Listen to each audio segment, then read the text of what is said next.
মানুষ বাইরে অভিনয় করে, মানুষ সমাজের মানুষের সাথে বাইরে একটা অভিনয় করে।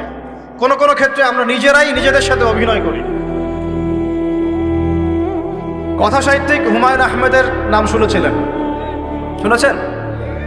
ইন্তেকাল করেছেন। তিনি তার বইয়ের মধ্যে লিখেছিলেন যে এই পুরো দুনিয়াটা হচ্ছে অভিনয়ের মঞ্চ। কথা সাহিত্যিক তিনি বলছেন তার মতো করে এই পুরো দুনিয়াটাই অভিনয়ের মঞ্চ, আর আমরা সবাই নিজ নিজ জায়গায় অন্যের সাথে অভিনয় করছি। কোনো কোনো ক্ষেত্রে আমরা নিজেরা নিজেদের সাথে অভিনয় করছি। তিনি বলছিলেন আমরা সবাই অভিনেতা, আর সবচেয়ে বড় অভিনেতা হচ্ছে পলিটিশিয়ানরা, কারণ তাদেরকে অনেক বড় মঞ্চে অভিনয় করতে হয়। এটা আমার কথা না, হুমায়ুন আহমেদের কথা, পড়ে দেখেন তো। আল্লাহ পাক পাঠিয়েছেন তার ইবাদত করতে, আর এই বস্তুবাদী জগৎ আমাদেরকে ভুলিয়ে দিল কিভাবে? কয়েকটা প্রলোভন দিল। প্রথম প্রলোভন হচ্ছে টাকা, তারপরে জীবনে কি করব প্রতিষ্ঠিত হওয়ার চিন্তা, তারপরে চাই চাই আরও চাই এই একটা আকীদা দর্শন, তারপরে আমার স্ত্রী সন্তান আহার পরিবারের কি হবে, আর আরেকটা দর্শন আছে, এটাকে বলে চারবাক দর্শন। এবং দুঃখের সাথে বলতে হয় আমাদের রবীন্দ্রনাথ ঠাকুর কিন্তু এই দর্শনের মানুষ ছিলেন। চারবাক কিরকম? তার কবিতা পড়লে দেখবেন লেখা আছে, দুহাতে যা পাও হাত পেতে নাও, দুহাতে যা পাও হাত পেতে নাও, বাকির খাতা শূন্য থাক, বাকির খাতা শূন্য থাক। ঠিক চারবাক দর্শন।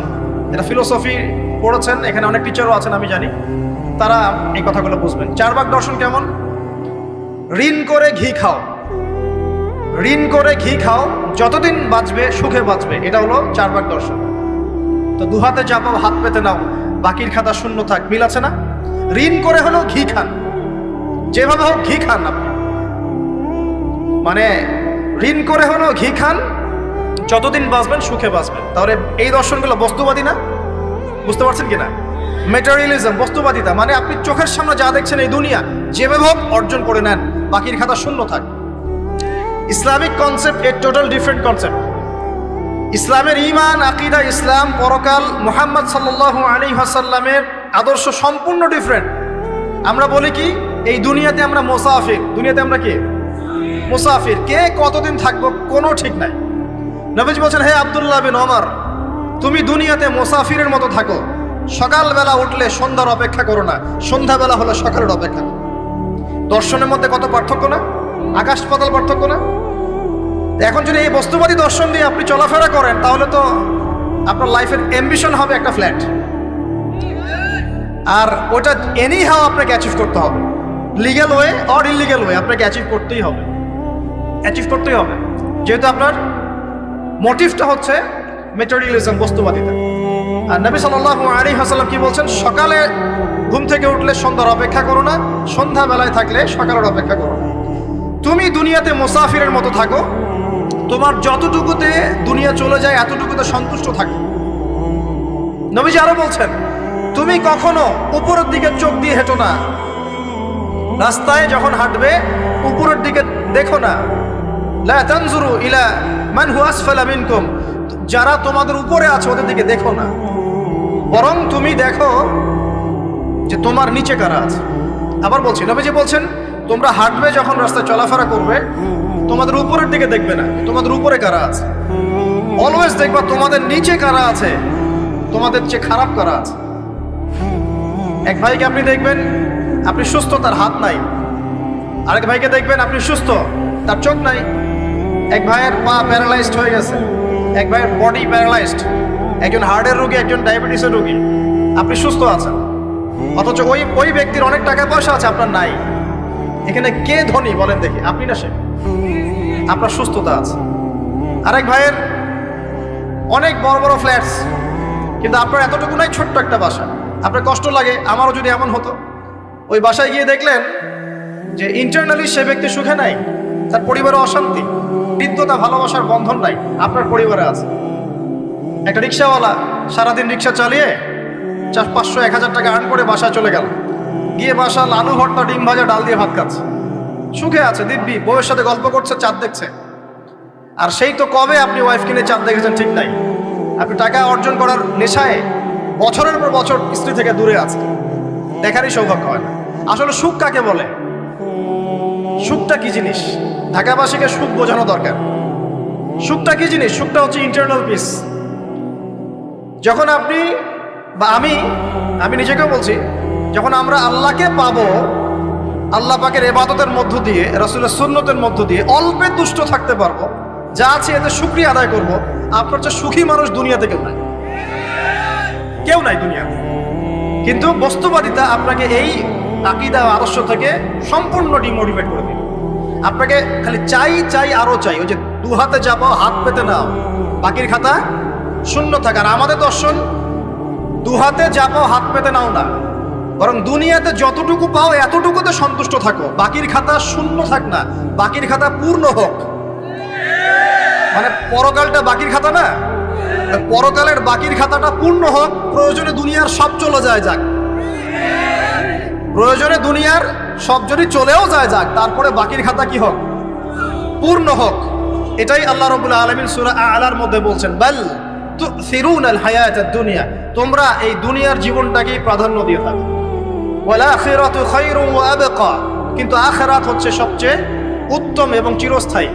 তো প্রিয় ভাই এবং বোনেরা যারা আলোচনা শুনছেন, আজকে আমাদের প্রথম সবক হওয়া উচিত দুনিয়ার নেশায় আমরা না পড়ি। আল্লাহ পাক আমাদেরকে তৌফিক দান। এর মানে এই না আমরা দুনিয়ার প্রোগ্রেসে যাব না, অবশ্যই যাব, আমরা অবশ্যই যাব। পুরো নেশন জাতিগতভাবেই আমাদেরকে এই ওয়ার্ল্ডের সমকক্ষ তো হতে হবে, হবে কি না? আমরা কি ওয়ার্ল্ডের সমকক্ষ হতে পেরেছি? আপনাদের কি মনে হয় যে মিলস, ইন্ডাস্ট্রিজ, ফ্যাক্টরিজ, সেতু, ফ্লাইওভার এইগুলো করলেই মনে হয় যে ওয়ার্ল্ডের সমকক্ষ হওয়া যায়?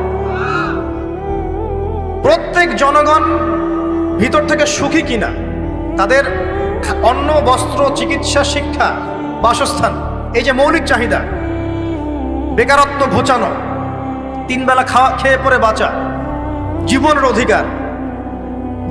অধিকার, সিকিউরিটি, এই জিনিসগুলো আমাদের নিশ্চিত হচ্ছে কিনা, এটা হচ্ছে আপনার উন্নতির মানদণ্ড। উন্নতির মানদণ্ড কি? আমরা এখন যেখানে আছি না, 1776 সালে অ্যাডাম স্মিথ তার চেয়ে আগের জায়গায় ছিল। 1776 সালে অ্যাডাম স্মিথ একটা বই লিখেছেন, তার নাম হচ্ছে যে দি ওয়েলথ অফ নেশন, এই কিভাবে একটা রাষ্ট্রের ওয়েলথ ফাংশন করে। ওই 1776 সালে তিনি যে চিন্তাগুলো করেছেন, এখন পর্যন্ত আমরা সেই চিন্তা বাস্তবায়ন করতে পারি নাই। 1776 সালের চিন্তা, কিন্তু ওই চিন্তা বাস্তবায়ন করেছে পশ্চিমারা। পশ্চিমা সভ্যতা যেটা আপনি দেখছেন দাঁড়িয়ে আছে, এই একটা বইয়ের উপর দাঁড়িয়ে আছে। যেমন একটা এক্সাম্পল দিই, আলোচনাটা কঠিন হয়ে যাবে, অন্যদিকে যাব। আমরা মনে করি যে অর্থনীতি আমরা নিয়ন্ত্রণ করব, ঠিক আছে, অর্থনীতির পুরো বিষয়গুলো আমরা নিয়ন্ত্রণ করে আমরা সমৃদ্ধি নিয়ে আসবো। আসলে বিষয়টা কি জানেন? অর্থনীতির নিজের একটা ফ্লো আছে, ও নিজেই নিজেকে নিয়ন্ত্রণ করে, এবং তার উপর একটা ইনভিজিবল হ্যান্ড থাকে, অদৃশ্য হাত, যেটা আমরা বলি আল্লাহ রাব্বুল আলামিন। আল্লাহ রাব্বুল আলামিন এই পুরো অর্থনীতিকে নিয়ন্ত্রণ করে। আমরা যখন সেটাকে ইন্টারফেয়ার করতে যাব, তখন ইকোনমি কলাপস করে যাবে। এই যে করছে কলাপস। আরো ব্যাপার আছে, শুধু ব্যবসা, অর্থনীতি, এক্সপোর্ট ইম্পোর্ট, এগুলোকে তিনি জাতির মানদণ্ড বলতেন না। তিনি বলতেন যতক্ষণ পর্যন্ত জাতির প্রত্যেক ব্যক্তির মধ্যে এথিক্স না আসবে, নীতি যতক্ষণ পর্যন্ত না আসবে, আপনি করাপশন থামাতে পারবেন। তাই হয়েছে না? শুধু ব্যবসা না, আদর্শ কতটুকু আছে?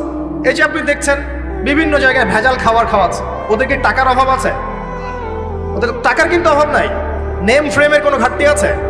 এস্টাবলিশড বিজনেস, তাহলে কেন আপনাকে ভেজাল খাওয়াবে? কারণ তার মধ্যে এথিক্স নাই, নীতি নাই। এই জন্য জাতির প্রত্যেক সদস্যকে, মানে প্রত্যেক জনগণের প্রত্যেককেই আগে নীতিগত শিক্ষা দেওয়া উচিত। আর এই কাজটাই করে ইসলাম। বলে সুবহানাল্লাহ। এই এথিক্স এবং নীতি শেখায় কে? ইসলাম। ইসলামের চেয়ে সার্বজনীনভাবে এবং যুগোপযোগীভাবে কেউই এথিক্স শেখাতে পারবে না। কাগজে কলমে অনেকে অনেক কথা বলতে পারে, প্র্যাকটিক্যালি শেখাবে কে? ইসলাম। এখন বলতে পারেন তাহলে মুসলিমদের মধ্যে দুর্নীতি কেন, মুসলিমদের মধ্যে কেন এই সমস্যাগুলো হয়? উত্তর একটাই, ওই যে স্যার বলে গেলেন, আমি বিভিন্ন ওয়াজে যে এক এক জায়গায় এক এক কথা বলে। উত্তরটা কি? উত্তরটা হচ্ছে যে কোরআন এবং সুন্নাহর সঠিক যে শিক্ষাটা আছে, এই শিক্ষাটা আমরা অনেকেই বাস্তবায়ন করতে পারছি না। এটা আমাদের ব্যর্থতা। এটা কাদের ব্যর্থতা? এটা আমাদের ব্যর্থতা। এখানে আমাদের ব্যক্তি স্বার্থ থাকতে পারে, এখানে আমার জ্ঞানের স্বল্পতা থাকতে পারে, আমার ভিতরে অহংকার থাকতে পারে, বা আমি অল্প শিক্ষিত হতে পারি, এবং এমন হতে পারে আমার জ্ঞানটা যুগোপযোগী না। ইসলামিক জ্ঞান আমার মধ্যে আছে, কিন্তু কিভাবে এই জ্ঞান দিয়ে ওয়ার্ল্ডকে ডিল করবো এই জ্ঞানটা আমার মধ্যে নাই। এই কারণে আমরা হয়তোবা ইসলাম কোরআন সুন্নাহ হাতে থাকার পরেও এই সমস্যাগুলো ফেস করছি। প্রথম সমস্যা হচ্ছে বস্তুবাদিতা। আল্লাহ পাক আমাদের সবাইকে যারা আলোচনা শুনছে দুনিয়ার প্রেমিক হওয়া থেকে বাঁচাক বলি আমি। দুনিয়ার প্রেমিক না, প্রেমিক হবো কার? আল্লাহর আখিরাতে। কতটুকু দাম আছে দুনিয়ার? আল্লাহ পাক বলছেন একটা মাছির পাখার সমানও না। একটা মাছির পাখার কি দাম আছে আপনার কাছে? আল্লাহ পাক বলছেন পুরো দুনিয়ার দাম আমার কাছে যদি একটা মাছির পাখার সমান হতো, তাহলে এই দুনিয়াতে কোনো কাফের মুশরিক পানি পান করতে পারতো না। তার মানে এই দুনিয়াতে যা করো করো, আমার তো কোনো দামই নাই দুনিয়ার। কালকেই তো আমি দুনিয়া ধ্বংস করবো। আর ওই যে দুই জাতির কথা বললাম, জিন এবং মানব জাতি, আপনারা সূরা আর রহমান পড়বেন। রহমান নামটা অনেক ব্যাপক, দয়াময়ের নাম। তার মানে আল্লাহ পাক মার্সিফুল, মোস্ট মার্সিফুল। কিন্তু এই সূরা আর রহমানেই একটা ভয়ঙ্কর আয়াত আছে, কি? সানাফরুগু লাকুম আইয়ুহাস সাকলান। হে মানুষ এবং জিন, হে মানুষ এবং জিন, শীঘ্রই আমি তোমাদের দুইটা জাতিকে ডিল করার জন্য ফারেক হচ্ছি, অপেক্ষা করতে থাকো। মানে আল্লাহ পাক কুল্লু ইয়াউমিন হুয়া ফি শাআন, মানে আল্লাহ পাক কি করেন? সব সময় তার কাজে ব্যস্ত আছেন। মহাবিশ্বের তো গ্রহ নক্ষত্র গ্যালাক্সির অভাব নাই, মাখলুকের কোনো অভাব নাই। আল্লাহ পাক প্রত্যেকটা মুহূর্তেই তার কাজে ব্যস্ত আছেন, তার কাজে শানে ব্যস্ত আছেন। কিন্তু এই ব্যস্ততা থেকে ফারেক হবেন কাদের জন্য? মানুষ আর জিনের জন্য। মানুষ আর জিনের জন্য আল্লাহ পাক বলছেন সানাফরুগু লাকুম আইয়ুহাস সাকলান। দাঁড়াও, দুনিয়ার মধ্যে এইসব করে বেড়াচ্ছ, তোমাদের দুই জাতির জন্য আমি অচিরেই ফারেক হব ইনশাআল্লাহ। ওইটাই হলো কিয়ামতের দিন। যদি ওই দিনটা আমরা মাথায় রেখে চলি, ইনশাআল্লাহ আমরা কেউ বস্তুবাদী হব না ইনশাআল্লাহ। আল্লাহ পাক আমাদের সবাইকে দুনিয়া মুসাফিরের মতো থাকার তৌফিক দান করুন। আমরা উন্নতি করব, অবশ্যই অগ্রগতি করব, আমরা সবকিছুই করব, কিন্তু দুনিয়ার পূজায় ডুবে যাব না। এটা একটা বড় চ্যালেঞ্জ। মানে মধ্যমপন্থী থাকতে হবে, না একদম গোলালু মার্কা আর না চরমপন্থী, মাঝামাঝি থাকার চেষ্টা করতে হবে। আল্লাহ তৌফিক দান করবেন। ঢাকাবাসীর জন্য এর চেয়ে বড় কোনো নসিহত হতে পারে না। ঢাকা থেকে, ঢাকার মতো যত মানে সিটিজ, মেগা সিটিজ আছে সারা ওয়ার্ল্ডে, তাদের জন্য এটাই প্রথম নসিহত, বস্তুবাদিতা ত্যাগ করতে হবে। বস্তুবাদিতা। আল্লাহ পাক আমাদের সবাইকে বাকির খাতা পূর্ণ করার তৌফিক দান করুন। এখন একটা লক্ষ্য পেলাম, কি জন্য দুনিয়া এসেছি? আল্লাহর ইবাদত করার জন্য। এখন অনেকে ভুল বুঝে প্রশ্ন করতে পারে, তাদের জ্ঞানের স্বল্পতা। আমি ওদেরকে দোষারোপ করব না, কারণ আমাদের শিক্ষার সমস্যা আছে। আমরা তো সবার মাঝে ইসলামিক সার্বজনীন শিক্ষা দিতে পারছি না। এই কারণে অনেকে প্রশ্ন করতে পারে, তাহলে কি সারা জীবন আল্লাহ বিল্লাহি করতে হবে? আমি কি সারা জীবন তাসবিহ তাহলিল জিকির আজকার নামাজি পড়ে বেড়াবো? তাহলে এটা হলো তার ভুল বুঝ। এই আয়াত সম্পর্কে ভুল ব্যাখ্যা। সঠিক ব্যাখ্যাটা কি? সঠিক ব্যাখ্যা হচ্ছে সূরা হাশরের 7 নম্বর আয়াত। কত নম্বর? সূরা হাশর 7 নম্বর আয়াত। আল্লাহ পাক বলছেন ওয়ামা আতাকুমুর রাসূলু ফাখুযুহু। রাসূলুল্লাহ সাল্লাল্লাহু আলাইহি ওয়াসাল্লাম তোমাদেরকে যা যা দিয়েছেন সব নিয়ে নাও। ওয়ামা নাহাকুম আনহু ফান্তাহু। রাসূল যা থেকে বিরত থাকতে বলেছেন সমস্ত বিষয় থেকে দূরে থাকো। এখন এই আয়াতটাকে সামনে রেখে কোরআন সুন্নাহকে যদি আমরা ঘাঁটি, আমরা দেখব রাসূলুল্লাহ সাল্লাল্লাহু আলাইহি ওয়াসাল্লাম পেশাব পায়খানা ইস্তেঞ্জা করা থেকে শুরু করে রাষ্ট্র চালানো পর্যন্ত প্রতিটা কাজের হেদায়েত দিয়ে গেছেন। আলহামদুলিল্লাহ। এটা কেউ মানি বা না মানি, দিয়ে গেছেন, এটা বিশ্বাস করতে হবে। আমল করতে পারি বা না পারি, নবী দিয়ে গেছেন, বিশ্বাস করতে হবে।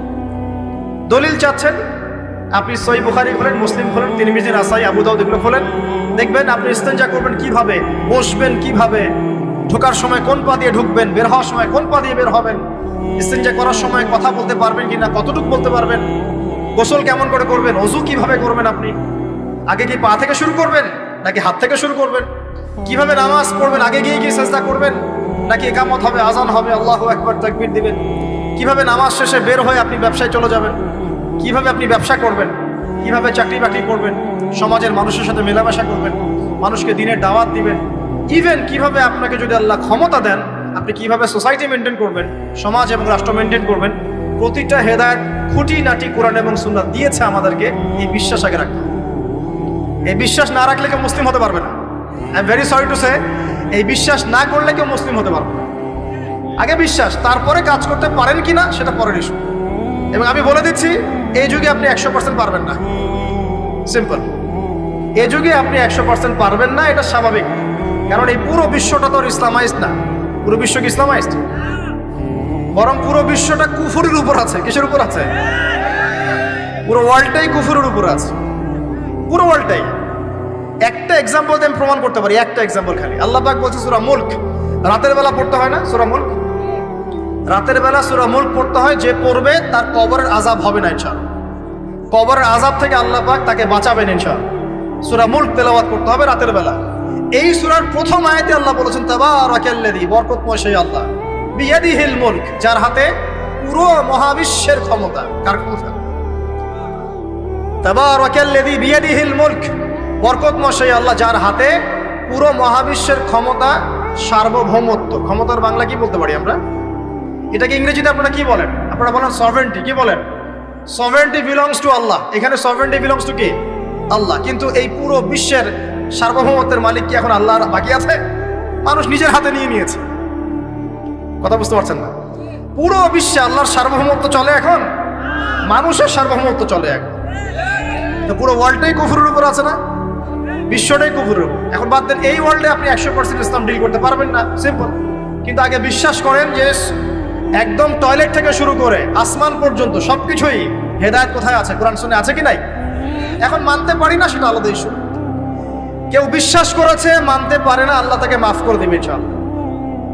বিশ্বাস করেছি, মানতে পারিনি, আল্লাহ মানে বিশ্বাস করেছি, আমল করতে পারি নাই, হে আল্লাহ আমল করতে গিয়েছি, প্রতিবন্ধকতা পেয়েছি, সমাজ এমন ছিল না, বিশ্ব এমন ছিল না, আমি পারি নাই, আল্লাহ মাফ করে দাও। ইনশাআল্লাহ আল্লাহ মাফ করে দেবে ইনশাআল্লাহ। কারণ আল্লাহ পাক বলেছেন, কারো আমল নামায় যদি শিরকের পাপ না থাকে, যে কোনো গুনাহ আল্লাহ যাকে ইচ্ছা মাফ করে দেবে। আমল নামায় এখানে শিরকের পাপ রাখা যাবে না, যে কোনো গুনাহ আল্লাহ যাকে ইচ্ছা মাফ করতে পারেন। বুঝাচ্ছি, মনে করেন একজন জেনা করেছেন, আল্লাহ মাফ করুন। ওই জেনাকার ব্যক্তি যদি বিনা তওবাতেও মারা যায়, তওবা করে নাই, বিনা তওবাতেও মারা যায়, কাল কিয়ামতের মাঠে আল্লাহ পাক তাকেও মাফ করতে পারেন। আল্লাহু আকবার। কিন্তু একজন ব্যক্তি শিরক করেছে, তওবা না করে মারা গেছে, আল্লাহ তাকে মাফ করবে। এখন শিরকের পাপ ছাড়া যে কোনো পাপ আল্লাহ মাফ করবেন ইনশাআল্লাহ। সো আগে আকীদা পোষণ করি যে হ্যাঁ, কোরআন সুন্নাহয় সবকিছুর সমাধান আছে আলহামদুলিল্লাহ। এখন আমি আমল করতে গিয়ে হয়তো পারছি না, এখন আমার বিশ্বাস চলমান বিশ্বের সাথে সাংঘর্ষিক হচ্ছে, এবং এই বিশ্বাসকে দমিয়ে দেওয়ার জন্যে কি করা হচ্ছে? এই বস্তুবাদিতার মতো আদর্শগুলো আপনার সামনে তোলা হচ্ছে। এখানে উত্তরটা কি? এখানে উত্তরটা হচ্ছে, দেখুন, ইবাদত মানে শুধুমাত্র নামাজ, রোজা, হজ, যাকাত নয়। ইবাদত মানে শুধুমাত্র নামাজ, রোজা, হজ, যাকাত নয়, বরং আমার জীবনের প্রতিটা সেক্টরই ইবাদত বলে কাউন্ট হবে যদি আমি সেই কাজটাকে নবীর সুন্নত অনুযায়ী করতে পারি। আমার কথা কি বুঝতে পারছেন?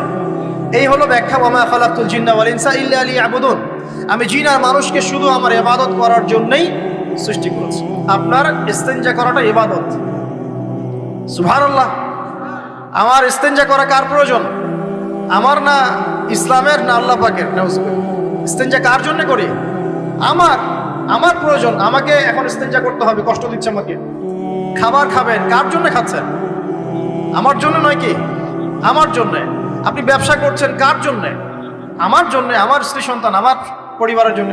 আপনি সমাজ চালাচ্ছেন কার জন্য? আপনার জনগণের জন্য। এখানে স্বার্থ কার? মানুষের না আল্লাহ? আমার স্বার্থ, আমার স্বার্থে আমি এই সব কাজগুলো করব, নবীর সুন্নাহ অনুযায়ী করব, তাহলে দুনিয়াবি কাজগুলোতেও আল্লাহ পাক নেকি দিয়ে দিবেন ইনশাআল্লাহ। কেমন দুনিয়াবি কাজ? স্ত্রী সহবাস করা, স্ত্রীর সাথে ভালোবাসা, প্রণয় বিনিময়।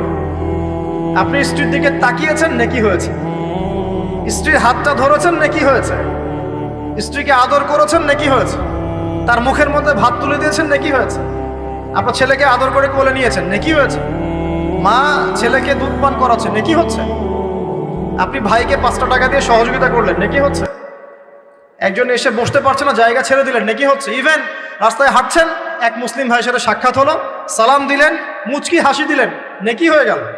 তাহলে আমরা কিভাবে বলতে পারি যে ইসলাম কি শুধু নামাজ, রোজা, হজ, যাকাতকেই স্বীকৃতি দেয়? এগুলো করতেই দুনিয়াতে আসছি, নাকি সব কাজই ইবাদত?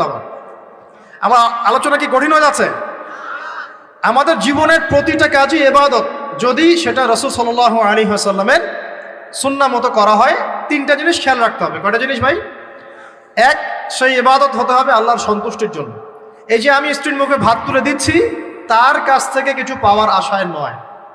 আমি দিচ্ছি আল্লাহর সন্তুষ্টির জন্য। আমি যে একজন মুসলিম ভাইকে হাসি মুখে সাক্ষাৎ করলাম, ও আমাকে ভালো বলবে, পরে আমাকে হেল্প করবে, এমন এই জন্য নয়, আল্লাহ পাক সন্তুষ্ট হবেন তাই। আমি নামাজে দাঁড়িয়েছি, লোকে আমাকে ভালো বলবে এই জন্য দাঁড়াই নাই, দাঁড়িয়েছি কেন? যাতে আল্লাহ আমাকে কালকে কিয়ামতের মাঠে বাঁচাবে। আমি দাড়ি ছেড়ে দিয়েছি কেন? মানুষ আমাকে হুজুর বলবে তাই, এই জন্য নয়, বরং আল্লাহর রাসূলের সুন্নাত জীবিত করেছি, ইনশাআল্লাহ আমি 50 জন শহীদ সাহাবীর নেকি পাবো ইনশাআল্লাহ। কেন আমি টাকনুর নিচে কাপড় পরছি না? কারণ কি মানুষ আমাকে বলবে নতুন ফ্যাশন? না, আমি এই কারণে পড়ছি যাতে রাসূল সাল্লাল্লাহু আলাইহি ওয়াসাল্লাম কাল কিয়ামতের মাঠে এই সুন্নাহর উপর আমল করার জন্য আমার পক্ষে সুপারিশ করেন। আমার ইবাদত, আমার পর্দা, আমার পরিবার, আমার ব্যবসা, আমার অর্থনীতি, আমার পলিটিক্স সবকিছু আল্লাহর জন্য করব, এই একটা হলো মূলনীতি ইবাদত কবুল হওয়ার। 1 2 সেই আমলটা হতে হবে রাসূলের সুন্নাহ মোতাবেক, অন্য কোনো পদ্ধতিতে নয়। মনে করেন আমি একজন খুব বড় বুজুর্গ হয়ে গেছি, নাউজুবিল্লাহ, না আমরা এত বড় বুজুর্গ হয়ে যাই নাই, যে টাইটেলগুলো আপনারা দেন এগুলোর কোনো প্রয়োজনও নাই। এখন একজন বড় বুজুর্গ এসে যদি আপনাকে কোনো ইবাদতের পদ্ধতি শিখিয়ে দেয় যে এই পদ্ধতিতে ইবাদত করো অনেক ভালো হবে, কিন্তু ওই পদ্ধতির সাথে রাসূলের এবং সাহাবীদের পদ্ধতির কোনো মিল নাই, মুখরোচক মনে হলো, দেখতে সুন্দর মনে হলো এবং অনেক মানুষ তা করছে এরকম দলিল থাকলেও সেই কাজটা করা যাবে না। কারণ কি? কারণ সেই কাজটা রাসূল সাল্লাল্লাহু আলাইহি ওয়াসাল্লামের সুন্নাহ মাফিক হয়নি।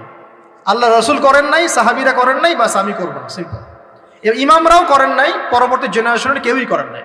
এখন যত ভালো টাটকা মজা লাগুক, দেখতে সুন্দর লাগুক, বহু মানুষ করছে, এইসব দলিলে ইসলাম টিকবে না। আল্লাহ পাক বোঝার তৌফিক দান করুন। 1 নম্বর শর্ত আল্লাহর সন্তুষ্টির জন্য হতে হবে। 2 নম্বর রাসূলের পদ্ধতিতে হতে হবে। 3 নম্বর খুব ডিফিকাল্ট, 3 নম্বরটা বেশি ডিফিকাল্ট। প্রথম 2টা পার হয়ে গেলেও 3 নম্বরে গিয়ে আমরা আটকে যাচ্ছি আর কি। বলবো? রাগটা করবেন না তো? 3 নম্বর হচ্ছে রিজিক হালাল হতে হবে। রিজিক হালাল হতে হবে। পশ্চিমের আদলে গড়া এই পুরো বিশ্বের বেশিরভাগ মানুষের রিজিক এখন হারাম। কেন হারাম? কারণ কোনো না কোনোভাবে আমরা সুদের সাথে সম্পৃক্ত হয়ে যাচ্ছি, কোনো না কোনোভাবে। আর নবীজি অনেক আগেই বলেছিলেন, 1400 বছর আগে, যে একটা জামানা তোমাদের সামনে আসবে, যে মানুষ সুদ খেতে চাইবে না তার গায়েও সুদের ছিটাফাটা গিয়ে লাগছে কিনা? এখন আপনি খেতে চাইবেন না, আপনাকে মেসেজ পাঠিয়ে দেওয়া হবে আপনার অ্যাকাউন্টে এত টাকায় যোগ হয়েছে। কি করবেন এখন? টাকাটা আপনি সুদের টাকা। সুদের টাকা মানে কি? 1 দিরহাম যে ব্যক্তি সুদ খেয়েছে সে যেন 36টা মেয়ের সাথে জেনার পাপ করেছে। সহিহ বুখারী হাদিস, একদম অকাট্য, সহিহ, সনদ সহিহ, এমন না জয়ীফ জাল, এমন নয়। 1 দিরহাম যে ব্যক্তি সুদ খেয়েছে সে যেন 36 বার জেনা করলো, নবী সাল্লাল্লাহু আলাইহি ওয়াসাল্লাম বলেছেন। আর এই হাদিস তো আপনারা জানেন যে সুদের পাপের 73টা শাখা আছে। নিচের শাখা হচ্ছে মায়ের সাথে জেনা করা, মাকে বিয়ে করা, আর উপরের শাখা হচ্ছে আল্লাহ এবং তার রাসূলের সাথে যুদ্ধ করা। এগুলো অবলীলায় করছি আমরা। আর নবীজি বলছেন 4 শ্রেণীকে আমি অভিশাপ দিয়ে গেলাম। আল্লাহর নবী অভিশাপ দিয়ে গেলেন মানে সে জাহান্নামে যাবে, কোনো অবস্থাতেই জান্নাতে যাবে না, ইল্লা মাশা আল্লাহ। 1 যে সুদ খায়, 2 যে সুদ দেয়, 3 সাক্ষী থাকে, 4 লিখে রাখে। এখন বলেন এই সিস্টেমের বাইরে কতজন মানুষ আছে? এর বাইরে আবার আছে যাকাত না দেয়া, সম্পদ হারাম হয়ে যাচ্ছে। এর উপর আবার আছে ঘুষ যা না দিলে অনেক সময় চাকরি বাকরি হয় না। আর আস্তে আস্তে এগুলো আমরা ট্রেডিশন বানিয়ে নিয়েছি। এক সময় আমরা, শোনেন, এটাকে বলা হয় নিউট্রালাইজেশন, মানে স্বাভাবিকীকরণ। খুব কঠিন টার্ম বলে ফেলছি মনে কিছু কিছু। যেমন আগে ধর্ষণ হলে আমরা খুবই সোচ্চার ছিলাম এবং সারা এলাকা ফেটে যেত, এত বড় কথা। কেউ মাপে কম দিলে, ধরা পড়লে চক্ষু লজ্জায় সে সমাজে চলতে পারতো না। কেউ চুরি করলে চক্ষু লজ্জায় বের হতে পারতো না। আস্তে আস্তে আস্তে আস্তে আস্তে আস্তে এই যে মাপে কম দেয়া বলেন, সুদ বলেন, জেনা বলেন, আস্তে আস্তে পাপগুলোকে আমরা নিউট্রালাইজেশন করে ফেলেছি, নিউট্রালাইজ হয়ে গেছে। হ্যাঁ, ধর্ষণ ডেইলি 4-5টা হয়, সুদ সবাই খায়, আমিও খাই, জেনা তো সবাই করে, বয়ফ্রেন্ড গার্লফ্রেন্ড ফ্রি মিক্সিং আছে, আমি করলে সমস্যা কি? ওর তো 4টা, আমার তো মাত্র 1টা। ওর চেয়ে আমি ভালো। ওর 5টা বয়ফ্রেন্ড, আমার তো 1টা। ওর 4টা গার্লফ্রেন্ড, আমার তো 1টা। আমি তো ভালো। আমার ছেলে খুব ভালো, শুধু মাঝে মাঝে একটু ড্রিঙ্কস করে, ব্যাপারটা এরকম আর কি। তো এই যে পাপকে নিউট্রালাইজেশন করা হচ্ছে আস্তে আস্তে, স্বাভাবিকীকরণ। এই ফ্লোতে আমরা মোটামুটি সবাই পড়ে গিয়ে এখন রিজিক হারাম হয়ে যাচ্ছে। ঘুষ দিতে হয় না, চাকরি হবে না। আবার দেখেন জাকাত না দেওয়ার মধ্য দিয়ে রিজিক হারাম করে ফেলছি, সুদ খাওয়ার মধ্য দিয়ে করছি, ঘুষ নেওয়ার মধ্য দিয়ে করছি, কোনো কোনো ক্ষেত্রে করাপশন, অন্যের সম্পদ আত্মসাতের মধ্য দিয়ে করছি। এর বাইরে যারা ব্যবসা করছি, আমরা যে দুধে দেওয়া তুলসী পাতা এমনও নয়, কোনো কোনো সময় মাপে কম দিচ্ছি। এই যে টাটকা জিনিস বলে ভেজাল খাওয়াচ্ছি, 3 দিনের বাসি তেল দিয়ে ইফতার রান্না করে খাওয়াই দিবে, বলবে একদম টাটকা জিনিস। রমজান মাস আসছে সামনে না, কত যে মানুষ বের হবে যারা তারাবির নামাজ পড়বে একদম 20 রাকাত, ওখানে রাকাত নিয়ে ঝগড়া হবে। ঠিক ওরাই যখন দেখবেন বিকালে দুপুরে ইফতার বিক্রি করবে, বিভিন্ন পণ্য বিক্রি করবে, দেখবেন যে দুনিয়ার বাসি পচা আপনাকে খাওয়াই দিবে।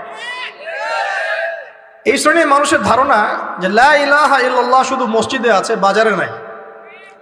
এটা ধারণা লা ইলাহা ইল্লাল্লাহ মুহাম্মাদুর রাসূলুল্লাহ এটা মসজিদে আছে, বাজারে সমাজে অন্য জায়গায় নাই। এটা তাদের ধারণা। তাদের এই ধারণা অচিরেই ভাঙবে যখন মৃত্যুর দূত চলে আসবে। তখন বুঝবে লা ইলাহা ইল্লাল্লাহ একটা সার্বজনীন কালিমা, যেটা জীবনের সব ক্ষেত্রেই চলতে হবে। আল্লাহ পাক আমাদেরকে বোঝার তৌফিক দান। তো ব্যবসা করছি আলহামদুলিল্লাহ, অ্যাটলিস্ট সুদ খাচ্ছি না। তবে এতটুকু মনে রাখবেন, ব্যবসায়ীদের অসততার কারণে, আমানতের খেয়ানতের কারণে একটা আযাব আসে। হাদিসের মধ্যে আসছে একটা আযাব আসে। নবীজি বলেছেন, যখন একটা জাতির ব্যবসায়ীরা মাপে কম দেওয়া শুরু করে, মিথ্যা কসম করে পণ্য বিক্রি করা শুরু করে এবং আমানতের খেয়ানত করে, তখন ওই জাতির উপর দুর্ভিক্ষ চাপিয়ে দেওয়া হয়। কি চাপিয়ে দেওয়া হয়? দুর্ভিক্ষ চাপিয়ে দেওয়া হয়। মনে করছেন যে হয়তো দুর্ভিক্ষ নাই, পুরো ওয়ার্ল্ড ওয়াইড একটা নীরব দুর্ভিক্ষ চলছে এখন আস্তে আস্তে। সকালে একটু আগে বলেছিলাম না, গরিব মানুষ আলু ভর্তা, ডাল আর ডিম ভাজা দিয়ে ভাত খেত আগে। এখন তারা বলে আমরা ডিমই দেখতে পারি না চোখে। ডিমও খাওয়ার এখন সামর্থ্য হচ্ছে না অনেকেরই। আপনি শোনেন, আমি একটা জব করতাম, মনে করেন স্যালারি পেতাম 5,000 টাকা, এখন পাচ্ছি 10,000 টাকা। কিন্তু 10,000 টাকা স্যালারি পাওয়ার পরেও আগে 5,000 টাকা দিয়ে আমি সংসার চালাতে পারতাম, এখন 10,000 টাকা দিয়ে পারছি না। কারণ কি? কারণ হচ্ছে মুদ্রাস্ফীতি, দ্রব্যমূল্যের ঊর্ধ্বগতি, এর পাশাপাশি আছে আমানতের খেয়ানত করা, করাপশন এবং কিছু অসৎ ব্যবসায়ীর এই দুরভিসন্ধি। এসবের কারণে সাফার করছি কারা? আপনি তো সাফার করবেন না, কারণ আপনার তো ফ্ল্যাট আছে বড়। আপনি তো সাফার করবেন না, বিকজ আপনার আমার তো 3 বেলা খাওয়ার টাকা পয়সা আছে। এই যে আমি এসেছি, আমাকে ভালো অঙ্কের হাদিয়ে দিচ্ছি, আমি তো সাফার করবো না। সাফার কে করবে? সাফার করবে রিক্সাওয়ালা ভাই, ভ্যানওয়ালা ভাই, এই যে রাস্তাঘাটে যারা আশপাশে বাসা করে আছে, যারা দারিদ্র সীমার নিচে আছে, এদের সংখ্যা কত আপনার মনে হয়? মিনিমাম 3 থেকে 4 কোটি মানুষ আমাদের দেশের মধ্যে। মনে হচ্ছে পপুলেশনটা কম? উমর রাদিয়াল্লাহু আনহু বলতেন, আমি ভয় করি যদি আমার অধীনে একটা মেষপালক, মানে যে মেষ চড়ায়, এই মেষপালক এবং তার মেষ যদি না খেয়ে মারা যায়, আমি ভয় করি আল্লাহ কাল কিয়ামতের মাঠে আমাকে দাঁড় করিয়ে বলবেন, হে ওমর, তোমার তত্ত্বাবধানে এই ব্যক্তি না খেয়ে মরল কেন? এগুলো হিস্ট্রি হয়ে গেছে জাদুঘরে। এগুলো কোথায়? যা মিউজিয়ামে, হিস্ট্রি মিউজিয়ামে। কিন্তু এটাই ইসলাম। এখন সলিউশন কি? একটু এই জায়গায় কথা বলে সামনে যাই, একটু মনোযোগ দেন। সলিউশনটা কি? প্রথম কথা হচ্ছে আমাদের সবাইকে আমানতদার হতে হবে ভাই, প্লিজ। যে যার জায়গা থেকে আমানতের পরিচয় দিয়ে আল্লাহ পাক তৌফিক দান করুন। 2 নাম্বার, অল্পে তুষ্ট থাকার চেষ্টা করতে হবে। অল্পে তুষ্ট থাকার চেষ্টা করি, আল্লাহ তৌফিক দান করুন। 3 নাম্বার, কোনো প্রকার সম্পদ অপচয় করা যাবে না। কোনো প্রকার সম্পদ না, ব্যক্তিগত না সোশ্যাল না আমরা জনগণ, রাষ্ট্রীয় সম্পদ, কোনোভাবেই সম্পদ অপচয় করা যাবে না। আমরা প্রচুর অপচয় করি, প্রচুর। আমরা জনগণরাই করি। আমরা কি দুধে দেওয়া তুলসী পাতা মনে করছেন নাকি? জনগণ দুধে দেওয়া তুলসী পাতা মনে করছে? কে বলেছে মাপে কম দিতে? ওকে সরকার ফোর্স করেছে? ও দিল কেন? কে পাপে? এখানে কার দোষ বলেন? আমরা অলওয়েজ আঙ্গুল উপরের দিকে, সবার আগে আঙ্গুল হবে এই দিকে, নিজের দিকে। আমরা অলওয়েজ মানুষের ফেস দেখার চেষ্টা করি। আগে ফেস দেখবো, আয়নায় নিজের ফেস, তারপরে মানুষের ফেস। আমরা মাপে কম দিই, আমরাই তো সুদ খাচ্ছি, আমরাই ঘুষ নিচ্ছি, আমরা দুর্নীতি করছি, আমরা মানুষের সম্পদ অন্যায়ভাবে হস্তক্ষেপ করছি, আমরা রাষ্ট্রের সম্পদ অপচয় করছি, আমরা সিগন্যাল দিয়েছে, আপনি মানলেন না। তো সিগন্যাল দিয়েছে, মানলেন না, এখানে তো আপনি খেয়ানত করলেন। টোল দিয়েছে, টোল, আপনি ফুস করে গাড়িটা টান দিয়ে চলে গেলেন, আপনি তো খেয়ানত করলেন এখানে। এই ট্যাক্স তো রাষ্ট্রের পাওনা ছিল, দীর্ঘদিন বিল পড়ে আছে, আপনি দিচ্ছেন না বিল, ট্যাক্সের টাকা দিচ্ছেন না, বিল দিচ্ছেন, আপনি তো খেয়ানত করছেন। এই হিউজ অ্যামাউন্ট অফ যদি করাপ্টেড মানিগুলোকে এক জায়গায় করা যায় না, বাংলাদেশ হবে নিউ ইয়র্ক, একদম এক থেকে নিউ ইয়র্ক। বস্তুবাদিতার কথা বলছি, বস্তুবাদিতার দিক থেকে, কনস্ট্রাকশন এইসবের দিক থেকে আর কি, life first lane of life, এই দিক থেকে যে জিডিপি এরকম থাকবে যদি সব করাপশনের টাকাগুলোকে আপনি জড়ো করতে পারতেন। কিভাবে সম্ভব? কে নিবে এই উদ্যোগ? আল্লাহ পাক এমন ব্যক্তিত্ব উপর থেকে নিয়ে আসুন বলি আমি। দোয়া করতে কোনো দোষ আছে? X Y Z whoever he is, এটা বড় কথা না। বড় কথা হচ্ছে কার হাতে ইনসাফ প্রতিষ্ঠা হয়। আল্লাহ পাক তৌফিক দান। আল্লাহ পাক আমাদের সবাইকে তৌফিক দান, সবাইকে সবার জায়গা থেকে সৎ হওয়ার তৌফিক দান।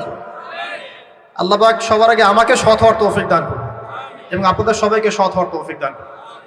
আগে ভালো মানুষ হই, আগে ভালো মানুষ হই। আমি আমাদের মাদ্রাসার স্কুলের টিচারদেরকে আগে বোঝাই, এটা ছাত্রদেরকে এই পুঁথিগত বিদ্যা পরে শেখান, আগে শিখান তারা কিভাবে ভালো মানুষ হবে, ওদেরকে মোরালিটি শিখান, এথিক্স শিখান। বই পুস্তকে ডিগ্রি সার্টিফিকেট অর্জন করে আমি কি করব যদি আমি ভিতর থেকে মানুষ হতে না পারি? অনেক ডিগ্রি আছে আমার, কিন্তু আমি তো হিংসা করি মানুষকে, আমি আত্মঅহংকারে ভোগী, আমি অন্যের উন্নতি দেখতে পারি না, আমি মিথ্যা বলছি, প্রতারণা করছি, তাহলে আমি তো ভিতর থেকে পুঁথিগত বিদ্যায় দক্ষ হয়ে আল্লাহর কাছে পার পাবো না। পাবো? আল্লাহ পাক আমাদের সবাইকে ভিতর থেকে ভালো হওয়ার তৌফিক দান করুন বলি আমি। এটা করতে হলে প্রথম ট্র্যাক যেটা বললাম ভাই, দুনিয়ার নেশায় ডুবে যাওয়া যাবে না। দুনিয়াকে আমরা মনে করব দুনিয়া আমার প্রয়োজন, যতটুকু আমার হয়ে যায় সন্তুষ্ট থাকবো। আমরা অল্পতে তুষ্ট থাকার মানসিকতা লালন করি, আল্লাহ পাক তৌফিক দান করুন। এরপর দুনিয়ায় আসার উদ্দেশ্যটা মাথায় রাখবো, এসেছি কি করতে? আল্লাহর ইবাদত করতে। আর এই প্রশ্নের উত্তর আমরা বের করে নিয়ে আসলাম, ইবাদত মানে শুধু নামাজ রোজা হজ জাকাত নয়। ইবাদত মানে আমার জীবনের প্রতিটা কাজই ইবাদত। 3 শর্ত পূরণ করতে হবে। 1, আল্লাহর জন্য হতে হবে। 2, রাসূলের সুন্নাহ মাফিক হতে হবে। 3, আমাদের উপার্জনটা হালাল হতে হবে। এই হালাল এর কথা বলতে গিয়ে এই জায়গায় এসেছিলাম যে এই বিশ্বে হালাল খাওয়াটা খুব টাফ, কিন্তু অসম্ভব না। এখানে এই আয়াতের উপর আমল করলেই ইনশাআল্লাহ আল্লাহ মাফ করে দিবেন। সেটা হলো ফাত্তাকুল্লাহা মাসতাতা'তুম, ফাত্তাকুল্লাহা মাসতাতা'তুম। আল্লাহ পাক বলেছেন তোমরা সাধ্য মতো আল্লাহকে ভয় করো, তোমরা সাধ্য মতো ভয় করো। আমি বেঁচে থাকার চেষ্টা করি, আল্লাহ ওই চেষ্টাটাই দেখবেন ইনশাআল্লাহ। 3টা জিনিস আমি আপনাদের মধ্যে ঢুকিয়ে দিতে চাই আজকের লেকচারে, যেটা আমি নিজের মধ্যে নিয়ে চলি যেদিন থেকে ইসলামের বুঝ এসেছে ওই দিন থেকে। 1, স্বপ্ন। 1 কি? স্বপ্ন। আপনি স্বপ্ন দেখতে শেখেন, ড্রিম বিগ। আপনি বড় স্বপ্ন দেখতে শেখেন। স্বপ্ন দেখেন যে ইনশাআল্লাহ একদিন পুরো বাংলাদেশ কেন পুরো বিশ্বে ইসলামের জয় জয়কার হবে ইনশাআল্লাহ। কথিত ইসলাম না, প্রকৃত ইসলাম ইনশাআল্লাহ। কথিত আর প্রকৃত ইসলাম কিন্তু এক না।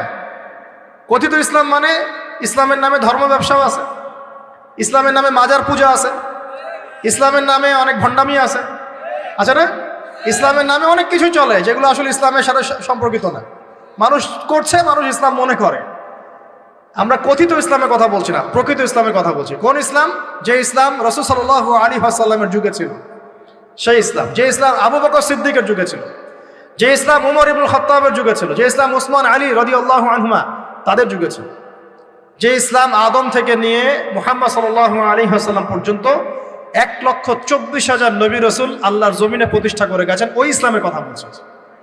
বড় স্বপ্ন দেখেন ইনশাআল্লাহ। এই স্বপ্নে আমিও একটা ভূমিকা রাখবো ইনশাআল্লাহ। এই স্বপ্নটা নিজের মধ্যে সেট করে, তাহলে আপনার মধ্য দিয়েও ইসলাম একটা খেদমত পাবে ইনশাআল্লাহ। সবাই লেকচারার হবে না, কেউ হয়তো বই লিখবে, কেউ হয়তো ইসলামের জন্য গাইবে, ইসলামের জন্য কবিতা লিখবে, ইসলামের জন্য ইকোনমিক কোনো প্রজেক্ট লঞ্চ করবে, ইসলামের জন্য পলিটিক্যাল সেকশনে দুর্নীতি কমাই দিবে, ইসলামের জন্য হয়তো কেউ কনস্ট্রাকশনাল রেভলিউশনারি কাজ করবে, ইসলামের জন্য নেশনকে এগিয়ে নিবে। এমনকি ইসলামের জন্য নাম্বার স্বপ্নের সাথে সাথে লক্ষ্য স্থির করতে হবে। লক্ষ্য স্থির করতে হবে। লক্ষ্যটা কি? এই লক্ষ্য নিয়ে কথা বলতেই শুরু করেছে। লক্ষ্যটা হবে পরকাল। লক্ষ্যটা কি? লক্ষ্য একটাই, জান্নাত। লক্ষ্য কি? জান্নাত। এই লক্ষ্যে কাজ করতে গিয়ে যদি আল্লাহর পথে আপনাকে গালি খেতে হয়, সমালোচনা শুনতে হয়, আপনার শারীরিক, মানসিক, অর্থনৈতিক নির্যাতন সহ্য করতে হয়, দেখবেন আপনি মন থেকে সুকুন, শান্তি ফিল করছেন। এই পথে যদি হোঁচট খেয়ে পড়েও যান, শান্তি লাগবে, ভালো লাগবে যে আমি আল্লাহর জন্য করেছি, আল্লাহ আমাকে এটার আজর দিবে ইনশাআল্লাহ। মানুষ আমাকে অনেক ভালো বলছে, এর মানে এই নয় যে আমি জান্নাত পেয়ে গেছি। আবার মানুষ আমাকে ছিছি করছে, এর মানে এই নয় যে আমি জাহান্নামে চলে গেছি। প্রকৃত ভালো আর মন্দের মানদণ্ড আল্লাহ ফিক্স করবেন ইনশাআল্লাহ কাল কিয়ামতের মাঠে। ফামান যুহজিহা আনিন নার ওয়া উদখিলাল জান্নাতা ফাকাদ ফাজ। ওই দিন